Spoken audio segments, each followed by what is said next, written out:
एक बात हो रही थी इलेक्शन के इस निजाम की और पाकिस्तान तहरीक इंसाफ के लिए क्या बार बार ये हारना परेशान कुन है या नहीं है, इस पे तफसील से बात हो रही थी। फिर उसके बाद इलेक्ट्रॉनिक वोटिंग मशीन्स के ऊपर बात शुरू हुई। शिबली फराज साहब का ये कहना है कि क्यों नहीं एतमाद में लिया जा सकता, हम डेमोस्ट्रेशन देने के लिए तैयार हैं। पाकिस्तान पीपल्स पार्टी और नून लीग को मजीद आगे बढ़ के इस मामले के ऊपर पेशरफ्त करनी चाहिए। चौधरी मंजूर साहब, शिबली साहब ने एक बड़ी इंपॉर्टेंट बात कही। उन्होंने कहा कि आखिर वजह क्या है, क्या बेसिकली असल वजह यह है कि जो हुकूमत होती है उसके पास वहां का लोकल निजाम होता है जिसे वो छोड़ना नहीं चाहती और इस जदीद सिस्टम के ऊपर एक्चुअली आना नहीं चाहती, क्योंकि फिर ये सब कुछ हो नहीं सकेगा, ना रिजल्ट लेट होगा, ना फॉर्म 45 के अंदर कोई चेंजेस हो सकेंगे। ये वजह है जिसकी वजह से ऑपोजिशन कतराती है। नहीं देखिए मंसूर, मैं ना हमारी 2011 के अंदर एक कमेटी बनाई थी 12 के अंदर, प्रेसिडेंट आसफ अली जरदारी साहब ने खुर्शीद शाह साहब को उसका चेयरमैन, मुझे मेंबर बनाया। हम सारे काफी सीनियर लोगों को उसमें डाला, नैयर बुखारी साहब, फरतुल्लाह बाबर साहब, कायरा साहब, नफीसा शेख, काफी लोग थे।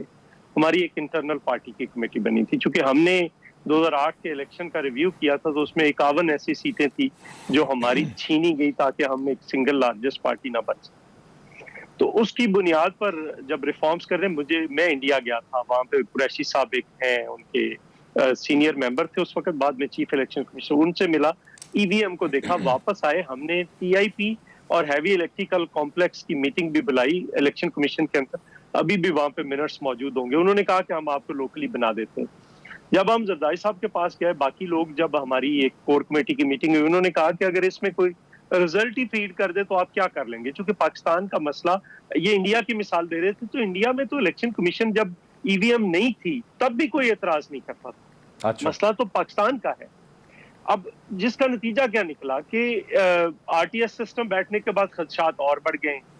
अब सवाल ये है कि मैं जाती तौर पर, हमारे यहाँ पे प्रॉब्लम था कसूर डिस्ट्रिक्ट बार में, तो यहाँ पे इस बार इलेक्ट्रॉनिक वोटिंग हुई है, तो उसमें बहुत सारे ऐसे कबाते हैं जो खत्म हो जाती है। लेकिन इस खतरे को कौन यहाँ पे गारंटी देगा? कोई भी नहीं दे सकता, एक बात। दूसरी ये है कि जो हो सकता है आप बायोमेट्रिक कर लें, उसके अंदर बहुत सारी चीजें हैं। आप प्रोसेस, ये जो हम पर्चियां, हम सारे इलेक्शन लड़ने वाले हैं, पर्चियां तकसीम करें, लिस्टों में नाम ढूंढें, ये सारी चीजें खत्म हो जाएंगी। आप बायोमेट्रिक करेंगे, बंदा अंदर जाएगा, अंगूठे का निशान लगाएगा, उसी के अंदर से आपका वोट निकल आएगा, तो वोट डाल लें। मतलब ये है कि ये नहीं मसला है कि आप फॉर्म 45, ये फॉर्म 45 तो फिर भी होगा, आप कोई चेक नहीं रखेंगे इस पे। मसलन यहाँ पे हाई कोर्ट का इलेक्शन होता है लाहौर में, या लोकल बार का होता है, तो वो एक पर्ची भी निकलती है बीच में से, जिसमें से आप देखते हैं क्या क्या उसको वोट पड़ा है कि नहीं पड़ा।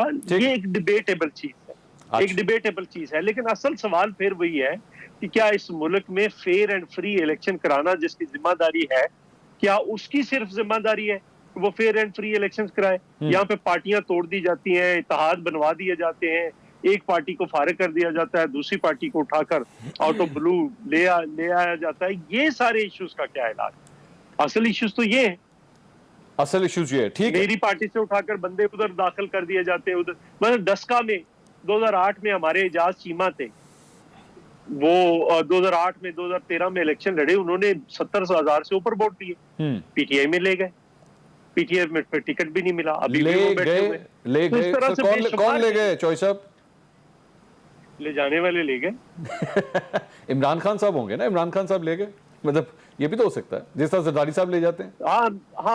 हाँ, मिले तो इमरान खान को ही वो। अच्छा, चलें, ठीक है। डॉक्टर तारिक फजल चौधरी साहब, सर ये मैं जानता हूँ ये प्रॉब्लम्स तो जो चौधरी साहब जिसका जिक्र कर रहे हैं वो आपके साथ भी, लेकिन चौधरी साहब ये कह रहे हैं कि पहले इन मसाइल को हल करेंगे, ये ज्यादा बड़े मसाइल हैं, ये इलेक्ट्रॉनिक मशीन है और ये सारी चीजें तो बाद में आएंगी, पहले इन मसाइल को तो हल करें। एग्री करते हैं आप इस बात से? मंसूर भाई, मैं ये कहता हूँ, इस सिलसिले में मेरा अपना जो एक ओपिनियन है, और आप यकीन जाने कि ये हमारे दौर हुकूमत में भी इलेक्ट्रॉनिक वोटिंग की बात की गई थी। आपको याद है कि एक इलेक्शन रिफॉर्म कमेटी बनी थी बाकायदा, और इसाक डार साहब उसको हेड कर रहे थे। मैं उस कमेटी का मेंबर था। पाकिस्तान तहरीक इंसाफ के लोग भी पहले बाइकआउट में थे और उसके बाद उस कमेटी में आके ये भी बैठे, अपनी राय इन्होंने भी दी, इनकी राइट था। देखें, मैंने उस वक्त भी मुखालफत की थी, अपने दौरे हुकूमत में भी मैंने इलेक्ट्रॉनिक वोटिंग की मुखालफत की थी, ये रिकॉर्ड पे बात है। बात बड़ी वाज़ेह है, क्या ये जो इलेक्ट्रॉनिक वोटिंग आप करने जा रहे हैं, ये मशीनें घर घर आके आपसे राय लेंगी? आज खुद नतीजा मुरतब करेंगी, आज खुद उसका ऐलान करेंगी। यहाँ जीते जागते लोग आप अपना जो पोलिंग स्टेशन है वहाँ से रिटर्निंग ऑफिसर के ऑफिस नहीं पहुँच पाते, लोग अगवा हो जाते हैं थैलों समेत। कल ही आपकी मशीनें अगवा होंगी, इन्हें कौन ढूंढेगा? बंदा तो फिर जिंदा जावेद है, किसी न किसी वक्त कोई 12-24 घंटे बाद पहुंच ही जाता है। अच्छा। मशीनों को क्या होगा? जहाँ तक अभी चोई मंजूर साहब ने बात की कि अगर आप अपना लगाते हैं अंगूठे का निशान और उससे आपकी पर्ची बाहर आ जाती है और उसके बाद आप उस पर अपना स्टैंप लगाते हैं और वोट डालते हैं, वो एक डिफरेंट कहानी है। लेकिन अगर आप ये करें कि आपने जाके इलेक्ट्रॉनिक मशीन के अंदर वोट डाला है और उसके बाद वो मशीन आपका वोट कहाँ ले गई है और उसका नतीजा लेके आती है आपके सामने, मशीनों को ऑपरेट फिर भी लोग ही करेंगे। ये कंट्रोवर्शियल सिस्टम है। आप मेरे से छोटे होंगे, हमारे दौर में जब मैं स्टूडेंट था तो उस वक्त ये ज़्यादा व्हाट्सएप वगैरह नहीं थे। उस वक्त एक कहावत होती थी कि यूरोप में जो फैशन ख़त्म हो रहा होता है, यहाँ पे वो फैशन शुरू हो रहा होता है। अच्छा। अब तो ज़ाहिर है बहुत ज़्यादा सोशल मीडिया है, अब तो ये दौर ख़त्म हो गया है।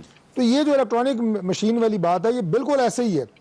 यूरोप के कई ममालिक में इसमें टेस्टिंग हो चुकी है, कामयाब नहीं हुआ। मेरी इतला के मुताबिक अमेरिका में तो चल रहा है ना अभी, ट्रायल हुआ है, वो भी नाकाम हुआ है। वो अमेरिका में जो कंट्रोवर्सियां हुई है वो भी आपके सामने है ना। लेकिन बहरहाल मैं अमेरिका से मुकाबला अभी अपने सिस्टम का नहीं कर सकता, करना भी नहीं चाहिए कि वो लोग, उनकी आप जमहूरियत को देखें, उनकी डेमोक्रेटिक हिस्ट्री को देखें, कई 100 साल हो गए हैं। ठीक है, ठीक है। हमें अभी 40 साल पूरे नहीं हुए। शिबली साहब से इसका जवाब लेते हैं। बहुत सारा सफर पॉजिटिव तरीके से तय करना है। तो आखिरी बात में मैं यही कहूँगा जी कि ये जो इंडिया में भी अभी इसका टेस्ट एंड ट्रायल बहुत ज़्यादा कामयाब नहीं हुआ। आप इस इलेक्शन को फ्री एंड फेयर करने के लिए जो भी पॉजिटिव, काबिल अमल, साफ़ और शफाफ तरीके अपनाएंगे, सबको काबिल कबूल होंगे। हमारी टोटल जो जद्दोजहद है उसका मकसद ही साफ़ और शफाफ इलेक्शन है। ठीक है। और हम कतई तौर पर ये नहीं चाहेंगे कि कोई काम ऐसा जो उस इलेक्शन को साफ़ और शफाफ, ट्रांसपेरेंट और वो जिसके ऊपर सबका एतमाद हो। मैं जरा शिबली साहब से कमेंट ले लूं। शिबली साहब, आपका इस टॉपिक पे आखिरी कमेंट सर। ये जो एप्रीहेंशंस है कि जी यहाँ बंदे गायब हो जाते हैं तो मशीनें गायब होगी, तो फिर उसका कौन वाली वारिस होगा, सर इस पे क्या कहेंगे?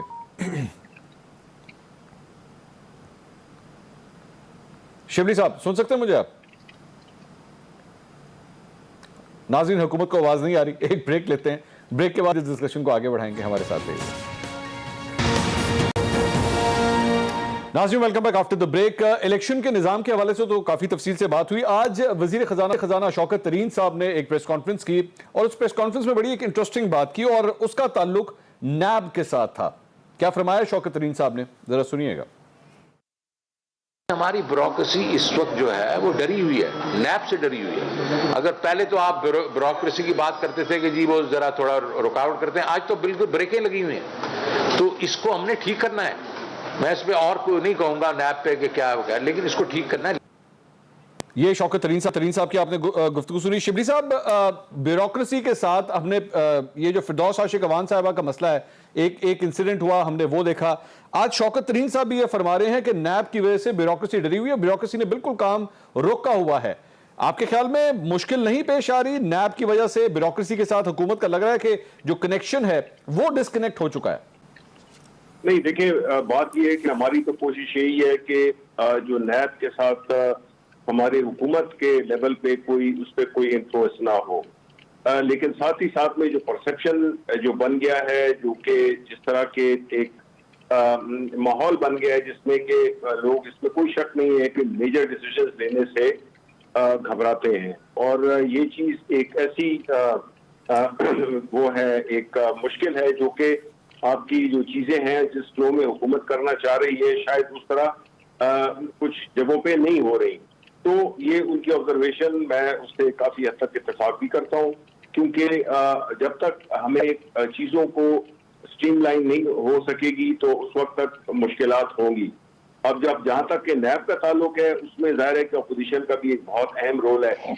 उसमें देखिए, अगर हमें कुछ शिकायत है तो हमने उनको दूर करना है, और वो सिर्फ हुकूमत का काम नहीं, क्योंकि हम हुकूमत जो है तो अलहदा में उसको नहीं चेंज कर सकती है। इसके लिए अगर लॉज में चेंज करनी है तो अपोजिशन ले आए, लेकिन वो लॉज ना लाए जो कि सिर्फ उनको बेनिफिट करते हैं या उनकी लीडर्स को बेनिफिट करते हैं। तो हमारा मकसद यही रहा है पिछले 2 साल से कि हमने जब भी ऑपोजिशन को कहा है कि अगर नैब से आपकी शिकायत है, ना नैब लॉ हमने बनाया था, लेकिन शिबली साहब, एक सिर्फ सवाल यहां पे कि इस नैब की वजह से, एंड ऑब्वियसली मैं ये नहीं कह रहा कि अकाउंटेबिलिटी नहीं होनी चाहिए, लेकिन इस नैब की वजह से ऑपोजिशन आपसे नाराज है, इस नैब की वजह से आपका ब्यूरोक्रेसी के साथ डिस्कनेक्ट हो चुका है, इस नैब की वजह से कोर्ट्स जो हैं वो हुकूमत के खिलाफ इस किस्म के कई रिमार्क्स पास कर चुके हैं नैब की कारकर्दगी के ऊपर. सो isn't it becoming a problem child for you?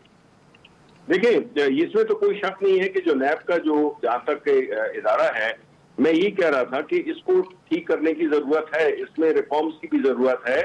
लेकिन प्रॉब्लम ये है कि जब अपोजिशन से हम बात करने जाते हैं, जब उनसे हम कहते हैं कि आए मिल के बैठें और नैब के जो लॉज हैं उसमें तरामीम करें, उसको ज्यादा इफेक्टिव बनाएं, उसको एक कोर्सिव इदारा नहीं बनाएं, ये नहीं कि वो जो है तो उसकी वजह से लोग काम न करें. लेकिन प्रॉब्लम यही है कि अपोजिशन जो है तो उसको अपने बेनिफिट के लिए इस्तेमाल करना चाहती है, अपनी लीडरशिप के बेनिफिट के लिए. वहां पे प्रॉब्लम हो जाता है.